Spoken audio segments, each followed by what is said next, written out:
It began with silence, the kind that sits heavy over the sea, pressing against the heart like a held breath. Somewhere beyond the Mariana horizon, the world was burning, but here, in the night sky over Saipan, there was only darkness. At 2:17 a.m., a radar operator leaned toward the screen. A single blip flickered, then vanished. He rubbed his eyes. Nothing. Only static. Yet, a few seconds later, the faintest shadow moved across the stars. No sound, no flame, no echo. The Japanese gun crews on Tinian would later swear they heard nothing before their bombers fell from the sky. No warning. No roar of engines. Only silence and then fire. They called it the Ghost of the Pacific. A night fighter that struck unseen, unheard, unchallenged. But this ghost was not born in a factory.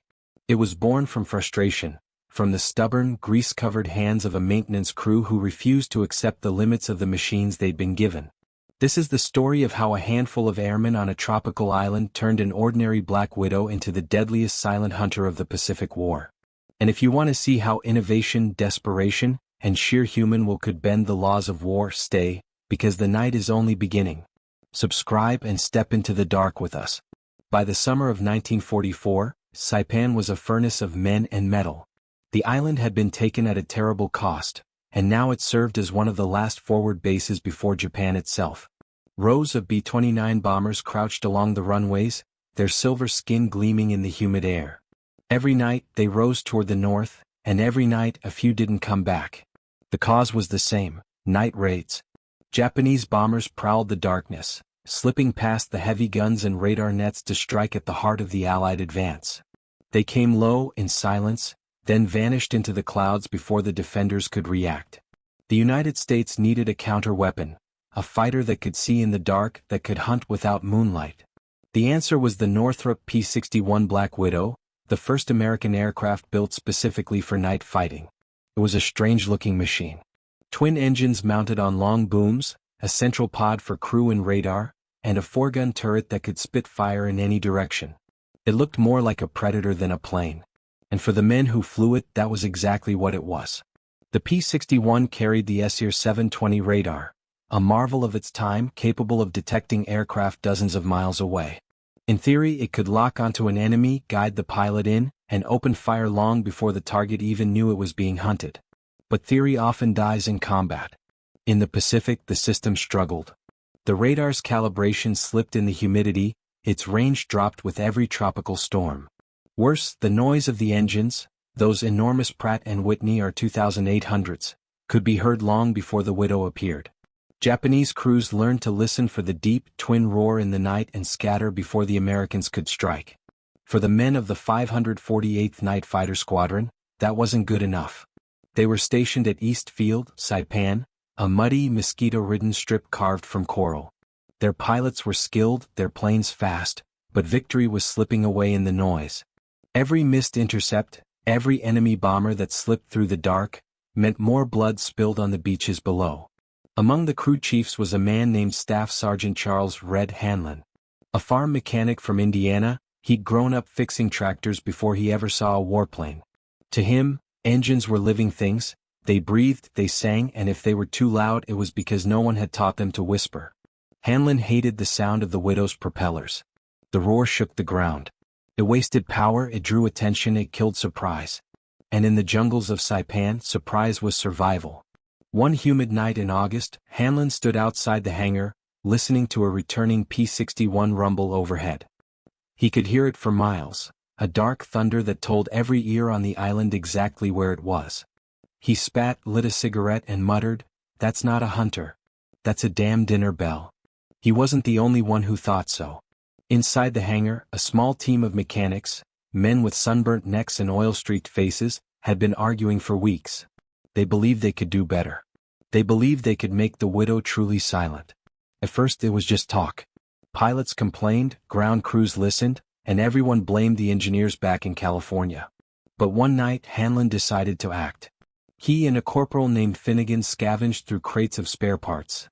Exhaust baffles from B-24s, bits of tubing from wrecked Japanese planes, even kitchen mesh stolen from the mess hall. Over the next week, behind a closed hangar door, they began shaping something new, something no one had ever tried before.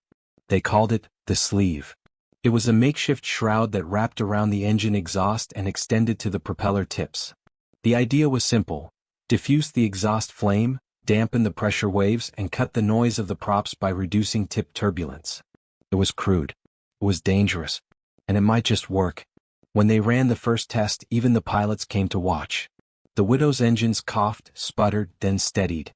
The sound was still there, but softer, deeper, almost like a growl buried under sand. One of the men turned to Hanlon and said, "I can hear my own damn thoughts again." Encouraged, they kept refining. Each night brought new adjustments: longer sleeves, tighter baffles, small holes drilled by hand to vent heat. They worked in the dark with flashlights, sweating through their uniforms. And then came the night that changed everything. A radar operator from the 548th was tracking a returning test flight. The Widow was only 6 miles out, but the radar showed nothing. No signal, no echo. Confused, the operator looked outside. The sky was empty. Then the plane appeared, right over the field, wheels down, landing lights snapping on at the last second. It had flown past every detector, unseen, unheard. That night, word spread like fire. The crew had done the impossible. They had built a ghost. When the squadron commander heard, he didn't believe it. He ordered the plane stripped, examined, tested under supervision. The verdict: the field modification worked. It didn't make the P-61 completely silent. No engine could be, but it muffled the exhaust and blurred the prop noise enough to erase it beneath the ambient sounds of the sea and jungle. The Japanese listening posts on nearby islands reported unidentified noise anomalies before several aircraft went missing. The Allies didn't explain. They didn't have to. But Hanlon and his men weren't finished. They wanted the radar fixed too. The SCR-720 was powerful, but its reliability was poor. Moisture corroded the connectors. The calibration drifted constantly. Working with salvaged wiring and bits of copper scavenged from wrecked transmitters, they built makeshift insulation, sealed gaps with melted paraffin, and rewired the grounding. The radar's signal became sharper, steadier.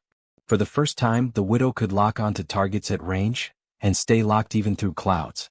Soon, the silent P-61 began flying real missions. Intercepts increased. Japanese bombers started vanishing from the night sky, shot down without a single alarm raised. The air crews called it Hanlon's ghost. To the Japanese, it was something worse, an omen. The first time Hanlon's ghost killed, it happened so quickly that no one believed it. A lone Mitsubishi G4M bomber, the Betty, had been returning from a failed night raid over Guam. It was limping home at low altitude, engines coughing, the crew exhausted. Above the sea, moonlight touched only the wings. They thought they were safe. Then came nothing. No searchlight, no tracer fire, no warning. Only the sudden crack of 420mm cannons, and the Betty vanished into the waves. The pilot of the P-61 never saw a flame. Only darkness swallowing darkness. When he returned, his gun barrels were hot, but his mind was cold. He knew something had changed in the balance of night. Word traveled faster than orders. Within a week, the silent Widow became a legend. Men whispered that it could slip past radar, that its propellers left no echo, that even the sea refused to reflect its presence. To Hanlon and his crew, it wasn't legend. It was work. They spent every spare moment improving the design, filing, welding, sealing seams with tin from ration cans. They weren't engineers, but they thought like them, only without rules. The squadron commander, Major Calvin Hodge, began to worry. He admired their results, but field modifications were risky. One mistake could overheat the engines, collapse a prop shaft, or worse, get men killed in the air. So he summoned Hanlon. In the small operations tent, the air was thick with heat and argument. "You realize what you've done?" Hodge said. "You've altered an aircraft under combat conditions. That's not just unauthorized, it's illegal." Hanlon didn't flinch. "Sir, with respect, those bombers we can't catch? They don't care about paperwork." The commander leaned back, studying the mechanic who spoke like a man with nothing left to lose. "You're telling me this thing works?" "It works, sir," Hanlon said quietly. "It doesn't just fly. It hunts." There was silence. Then Hodge nodded once. "Fine. You get 3 more Widows. But if one of them burns up, it's on you." That was all the permission they needed. Within 2 weeks, half the squadron's aircraft were modified. Each one carried a slightly different version of the muffler shroud, adjusted for balance and airflow. The ground crews moved like ghosts themselves, working through tropical rainstorms, torches hissing, the smell of oil and salt in the air. At night, the pilots took off in pairs, hunter and wingman. The sky became their ocean, the radar their sonar. Targets appeared as flickers of light on the cathode screen, fading in and out like the heartbeat of the war itself. One pilot, Lieutenant James F. McDonnell, became the Ghost's most skilled hunter. A quiet man from Oregon, he flew by instinct more than instrument. He said the silence calmed him. "You can feel the air again," he told Hanlon once. "Like the planes listening to the night instead of fighting it." In early September, his Widow intercepted 2 Japanese reconnaissance aircraft approaching from the north. The radar operator, Sergeant Burke, guided him in. Range 6 miles, 4-2, contact steady. But outside the night was black. Nothing. Then, out of nowhere, the faintest glimmer of navigation lights. Burke whispered, "There." McDonnell didn't hesitate. He cut power, glided in. The Widow moved through the dark like a shadow crossing its own reflection. When they opened fire, the sky flashed once, then nothing. 2 kills and 1 sortie. No alarm raised. No return fire. Back on the ground, even the commander couldn't hide his awe. The mission reports were clean. The planes ran cooler than expected. Fuel efficiency improved. And for the first time since Saipan had become an air base, no Japanese bomber reached it that week. The modification worked, not just mechanically but psychologically. The pilots began to believe they were invisible. That belief was dangerous. By mid-October, the 548th had earned a reputation among neighboring squadrons. Crews joked that the Black Widows didn't need radar at all. The Ghosts guided them. Requests for the modification began pouring in from other bases across the Pacific. Iwo Jima, Peleliu, Tinian. But the higher commands in Hawaii and Washington were skeptical. Official memos questioned the safety of field-altered propeller housings. There were concerns about thermal stress, airflow disruption, even superstitious morale effects. Hanlon didn't read the memos. He read the faces of the men coming back alive. That was enough. Still, the orders came down. The modifications were to be halted pending inspection. All experimental components were to be removed. For the first time since the Ghost was born, the hangar went quiet. Hanlon stood before his crew, exhausted. The air smelled of burned oil and frustration. "They're taking her apart," he said. "All of them." The men didn't move. Someone swore under their breath. Then Finnegan, the corporal who'd helped build the first sleeve, spoke. "Sir, if they want to inspect her, fine. But let's give him a show first." That night, against orders, the Ghost took off one last time. McDonnell was at the controls. The crew chief watched from the tarmac, cigarette glowing in the dark. The Widow rose silently, wings black against the stars, disappearing over the ocean. They flew north toward enemy waters. At 3 o'clock, radar picked up 3 Japanese bombers heading south, low altitude, formation tight. McDonnell throttled back, descending into cloud. His radar operator whispered bearings. He moved in behind the last bomber, less than half a mile away, unseen. The first burst hit the fuel tank. The second tore through the fuselage. The bomber erupted in flame, lighting the sky for a single instant. The others scattered, but it was too late. The Widow already had them in her sights. When McDonnell returned to Saipan at dawn, he said only one thing: tell them silence won the night. The inspection never happened. Instead, the brass arrived 2 days later to shake hands. Official reports called the modification a temporary field adaptation of exceptional value. Unofficially, it was classified. The technology disappeared into files labeled experimental acoustics. But the men on Saipan kept flying. Each mission blurred the line between invention and myth. They no longer asked permission, they only counted the nights. For Hanlon, it became an obsession. He refined the mufflers, adjusting the vent holes to balance sound and heat. He experimented with the prop pitch, altering angles by fractions of degrees. The goal wasn't just silence, it was harmony. He once told a pilot, "Noise is waste. Every decibel you kill is a drop of power you take back from the air." That philosophy spread. Crews across the Pacific began their own versions. Insulation around exhaust stacks, experimental prop tips, improvised flame dampers. Within months, the skies over the islands changed. The war was still brutal, still endless, but the nights belonged to the ghosts. Yet with power came a strange unease. Pilots reported dreams of flying without sound, seeing the glow of explosions below but hearing nothing. One said, "It feels like we've stolen something from the dead." As victories mounted, so did fatigue. The squadron had become both feared and forgotten. Operating in darkness, their success unrecorded in headlines.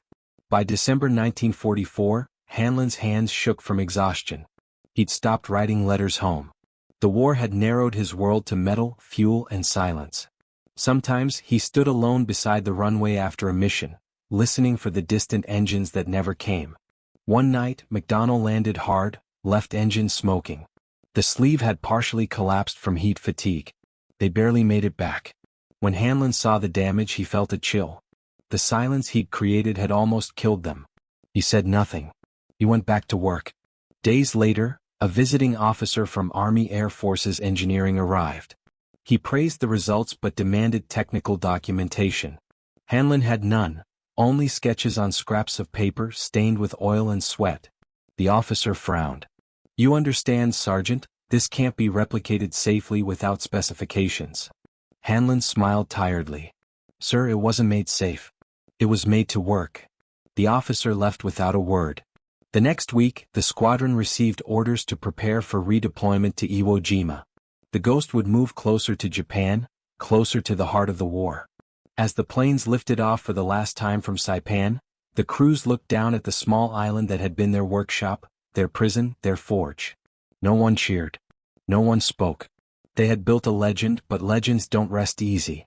That night, as the sea swallowed the last light of the island, Hanlon finally allowed himself a rare thought, that perhaps silence was not just a weapon, but a burden. He whispered to himself, "What happens when the world stops hearing you?" He didn't know the answer yet. But soon he would. Iwo Jima was not an island. It was a wound. Everything about it reeked of sulfur, rot, and exhaustion. The ground itself smoked. The sky was gray with dust and the memory of fire. Men slept in holes carved from ash, and the air tasted of metal. The 548th Night Fighter Squadron arrived there in February 1945, days after the first waves of Marines. The battle still raged at the far end of the island. Gunfire echoed like thunder in the distance. For the ground crews there was no welcome, only space enough to work. The Ghost touched down on the new strip, its wheels sinking slightly into the cinders. Hanlon stepped out into the heat, his boots blackened. Around him, engineers and soldiers moved with the blank stares of men who had seen too much. He'd thought Saipan was hell, but Iwo was worse. The squadron was there for one reason: to intercept Japanese night bombers targeting the invasion fleet. The enemy was desperate now, sending planes on suicide runs guided only by instinct and rage. The Ghost's silence was their advantage, but it also meant every mission blurred into something dreamlike, unreal, detached from the world below. For the pilots, flying from Iwo Jima was like diving into a void. The sky held no stars, only smoke. The radar screens glowed faintly, pulsing like heartbeats. McDonnell flew with a constant unease. The silence that once gave him control now began to feel like isolation, as if he were disappearing into the very darkness he commanded. Hanlon, meanwhile, pushed harder. The mufflers had improved, but the volcanic dust was tearing through them. He tried new materials: steel mesh coated in graphite, heat shields carved from the plating of wrecked Zero fighters. He kept testing, failing, repairing, always alone at the edge of the runway while shells fell miles away. He no longer spoke much. The younger mechanics started calling him the Ghost Maker. One night, after a long shift, Finnegan approached him quietly. "Red, when this war ends, what are you gonna do with all this?" Hanlon stared at the dark outline of the Widow in the hangar. "Don't know," he said. "Maybe sleep." But he didn't sleep. None of them did. By late March, the Ghost had become more than a weapon. It was a symbol, proof that man could master even the blackest night. The squadron was credited with dozens of kills. Official records barely mentioned their names, but word of mouth spread across the Pacific. Pilots from other units visited the field to see the silent fighter for themselves. They expected a miracle of science. What they found was something rough, improvised, human: patched metal, scorched tubing, handwritten notes taped to panels. They saw the fingerprints of men who had worked not for glory but for survival. One of the visitors, a captain from a bomber wing, told Hanlon, You built this out of scraps? Hanlon nodded. Scraps and fear. The captain laughed, not understanding. Hanlon didn't laugh back. Soon after, higher command demanded results in writing. A technical report. Performance data. Temperature readings. Hanlon tried to comply, but his notes were chaos, drawn in grease, smudged by rain, scrawled across ration wrappers. The precision of engineers was replaced by intuition. He knew what worked because he'd watched it breathe. When the official engineers arrived from the mainland to evaluate the modification, they treated it like a curiosity, a soldier's trick, a field myth. They dismantled one of the ghosts under bright lamps, measuring, inspecting, taking photos. When they finished, they wrote in their report, "The system demonstrates unorthodox but effective acoustic dampening, though its principles are poorly documented. Recommend further research post-war." That was their judgment, a few lines of detached observation. To them it was just data. To the men who had lived with it, it was blood. That same week, McDonnell's crew went missing. Their mission had been a standard intercept northeast of the island. They never returned. The radar lost contact 30 miles out, mid-transmission. No distress call. No explosion. Nothing. For 3 days, Hanlon refused to speak. He stood by the hangar, staring at the empty spot where the ghost should have landed. When they finally found wreckage floating near Iwo Jima, there was almost nothing left. The right engine had failed, overheating, they said. Maybe the shroud had trapped too much heat. Maybe it hadn't. There was no way to know. The silence that once protected them had swallowed them whole. Finnegan found Hanlon that night, sitting alone beside a can of kerosene, hands black with soot. "It's not your fault," he said softly. Hanlon looked up. "Then whose is it?" He stared into the darkness, hearing echoes that weren't there. For the first time he wished the widow would scream again, just to prove it was alive. In April, command ordered all remaining field mufflers removed pending redesign. Hanlon didn't argue. He just watched as the crews disassembled what they'd built, piece by piece. The hangar filled with the sound of wrenches and silence returning to the machines. When the first unmodified Widow took off again, the roar of the engines felt obscene. The noise seemed to tear open the air itself. Hanlon turned away, covering his ears. That night the enemy bombers returned. Loud met loud, searchlights, tracers, explosions. The sky burned like it had before. The ghost was gone. But not its shadow. The pilots missed the silence. They missed the calm, the control. Without it, the chaos of war returned, deafening. Some said they could still feel the old hum in their bones like a phantom limb. Hanlon began to drink. He'd once been the most meticulous man on the island. Now he drifted through days with a blank stare. The invention that had once made him proud now haunted him. Every victory, every downed bomber, every silent kill, all of it played back in his head but without sound. When news came of Germany's surrender, the men cheered. Hanlon didn't. He stood in the hangar doorway, staring at the unfinished Widow stripped of its shrouds. War was ending in Europe, but here, in the Pacific, it was only changing form. The bombers flew longer. The raids intensified. The Americans prepared for the invasion of Japan. The Ghost's legacy should have ended there. But it didn't. Somewhere inside the field laboratory at Iwo Jima, an engineer named Lieutenant Raymond Adler had been studying Hanlon's designs in secret.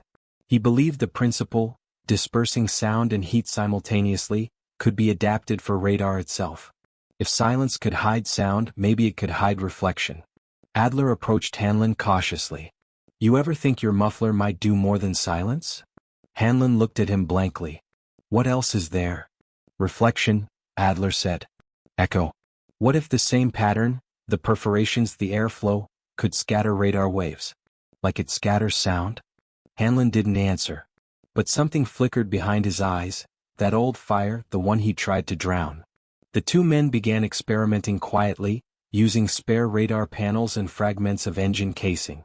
They found that by altering surface texture, roughening it in specific patterns, they could slightly distort radar returns. Nothing dramatic, nothing official. But enough to make the screen flicker, enough to make a machine hesitate. It was a primitive concept, stealth before the word existed. They didn't know it, but what they were building would one day shape the future of aviation. When the atomic bombs fell months later, all work stopped. The Ghost's purpose ended overnight. The men packed up, some heading home, some to new wars. Hanlon stayed behind to supervise the disposal of equipment. The modified parts were labeled experimental and shipped to a storage depot in California. On his last night at Iwo Jima, Hanlon walked the runway alone. The sea wind carried the smell of fuel and ash. He thought of every sound he'd killed, every roar turned whisper, every whisper turned grave. He realized that silence, like war, was never truly conquered. It only changed shape. When he boarded the transport ship the next morning, he looked back once. The island was shrinking behind him, swallowed by mist. Somewhere beneath that haze, the ghost still slept. A machine without a voice, a creation too quiet for the world that made it. Hanlon never spoke of it again. But the engineers did. The reports he'd inspired, crude, incomplete, almost forgotten, ended up buried in the archives of the Air Technical Service Command. Years later, when a new generation began exploring radar-absorbing materials and low-noise propulsion, they stumbled across those notes. The names were smudged, but the sketches were clear. Exhaust sleeves, perforated shrouds, angled surfaces. The ancestors of stealth. Hanlon would never know. He'd gone back to Indiana, fixing tractors again the same way he had before the war. The farm engines still roared, but sometimes when the wind was right, he could almost hear them whisper. When Red Hanlon came home, the world had already moved on. The war had ended with a flash so bright that it erased everything before it. The roar of engines, the smell of fuel, even the silence of the Pacific nights. People wanted peace, not ghosts. Indiana looked the same as he remembered. Long fields, flat roads, barns standing against the wind. But nothing in it felt alive to him anymore. After Iwo Jima, quiet no longer meant safety, it meant absence. It meant memory. He returned to his old trade, fixing farm machinery in a small workshop behind his father's barn. By day he repaired engines. By night, he sat alone at a desk, drawing in notebooks, diagrams of mufflers, airflow lines, sketches of the P-61 from memory. He never showed them to anyone. Neighbors said he'd been one of those radar men, though few knew what that meant. To most people he was just another veteran who didn't talk much. But inside he couldn't stop hearing it, the deep, mechanical heartbeat of the ghost. Sometimes in the middle of the night, he'd wake suddenly, convinced he could hear propellers turning somewhere far above, like a whisper crossing the clouds. Then the sound would fade, leaving only the crickets and the weight of silence pressing against his chest. For years he tried to let it go. He married briefly, then drifted apart. He worked through winters, hands stiff and raw. His friends said the war had taken something from him. But the truth was more complex. The war had given him something and the world had no use for it. In 1951, a letter arrived from the Air Technical Service Command. It was official, typed on crisp paper, signed by a colonel he didn't know. The government wanted permission to include elements of his wartime work in a research study on acoustic and electromagnetic reflection control. Hanlon read it 3 times, not sure whether to laugh or cry. They had found his ghosts again. He signed the release and mailed it back the same day. No one ever followed up. Years passed. America changed. New wars came, fought with newer machines. Jets replaced propellers. Radar grew sharper, deadlier. Somewhere in the invisible circuitry of that progress lay the seed Hanlon had planted. The idea that silence could be as powerful as noise. But no one remembered his name. In 1964 he visited an air show in Chicago. Among the displays was a P-61 Black Widow, restored and painted bright black with red trim. It gleamed under the sun, all polished metal and nostalgia. Children climbed onto its landing gear, posing for photographs. Hanlon stood a few yards away, hat in hand, staring. The plane looked smaller than he remembered, too clean. There was no smell of oil, no scorch marks, no fingerprints. Just a museum piece now, a relic from a war that people preferred to remember in color. A volunteer approached him. "Beautiful bird, isn't she? First American night fighter. They say she hunted the skies like a ghost." Hanlon smiled faintly. "Yeah," he said. "I heard that story once." He didn't tell the man that the ghost had been real, or that he still heard it sometimes when the wind came from the west. That night, he wrote a letter to one of his old crewmen, Finnegan, now living in California. It was the first letter he'd written in more than a decade. He wrote, "Do you ever think about Saipan? About the hangar? Sometimes I wonder if what we built was right. We made her silent so she could kill without warning. Maybe that's what war needed. But sometimes I think we built something that belonged to another world, not ours." He never mailed the letter. That same winter, an article appeared in a small aviation journal about the origins of radar stealth. It mentioned early experiments with sound suppression on propeller aircraft in the Pacific. The names were lost, the units misprinted. But Hanlon knew. He clipped the article and folded it into the back of his notebook. In his notes, beneath a drawing of the old muffler design, he wrote a single line, "Silence is never free." By the 1970s, Hanlon was nearly forgotten. The P-61 had become a footnote in aviation history, overshadowed by the jets that followed. Yet somewhere in the desert, engineers were testing new shapes, black triangles that swallowed radar, planes that didn't exist. They were chasing silence again. Hanlon didn't live to see them. He died quietly in 1978 in his sleep, in a farmhouse room overlooking the same fields where he'd once dreamed of flying. He was 62. The obituary mentioned he had served in the Pacific, that he had been a mechanic. Nothing more. But history, like radar, has its own way of finding what's hidden. A decade later, when military historians began declassifying wartime field reports, someone came across a set of handwritten notes in a sealed envelope marked Saipan, unauthorized modifications. The sketches were crude but unmistakable. In the margin was a signature, C. Hanlon. For the first time, the ghost had a name. The discovery sparked brief fascination among aviation circles. Some called it the first American attempt at sound reduction. Others dismissed it as coincidence. A few understood what it really was, a glimpse into the moment when human intuition leapt ahead of engineering, when necessity bent invention into something almost spiritual. They reprinted one of his diagrams in a magazine article titled, "The Quiet That Killed." Beneath it, the caption read, "Unknown Sergeant, Pacific Theater, 1944. No one corrected it. But the story didn't end there. In 1989, when the world first saw the angular shape of the F-117 Nighthawk, the aircraft that could evade radar entirely, one of the program engineers mentioned in an interview that the early design concepts had drawn inspiration from acoustic field reports during World War II. He didn't specify which reports. Somewhere, buried in that chain of influence, Hanlon's fingerprints still lingered, invisible but permanent, like a faint echo that refuses to die. If he had lived to see it, he might have smiled or maybe turned away. For him, silence had never been about power. It had been about control, about surviving in a world that screamed. He once told Finnegan long ago on Saipan, "The thing about silence is, once you create it, you have to live in it." And that was the truth he carried until his last breath. In the end, the ghost of the Pacific was not a machine. It was an idea, the belief that even in chaos, man could carve order, that in the roar of war he could make a moment of stillness. It began with noise. It ended with quiet. And somewhere between the two, humanity found its reflection. History forgets in layers. First the names, then the faces, then the sound of their voices. What remains are echoes, stories passed like signals across decades, each one fainter than the last. For most, the war in the Pacific is remembered in images. Islands on fire, men climbing through smoke, the great roar of engines over blue water. But somewhere beyond those sounds lies a space of quiet, a silence built by men like Hanlon. When the F-117 first flew under the shroud of secrecy in the Nevada desert, no one spoke of ghosts. They spoke of mathematics, of radar absorption, of invisible planes. But the engineers who watched its first test flight described something else.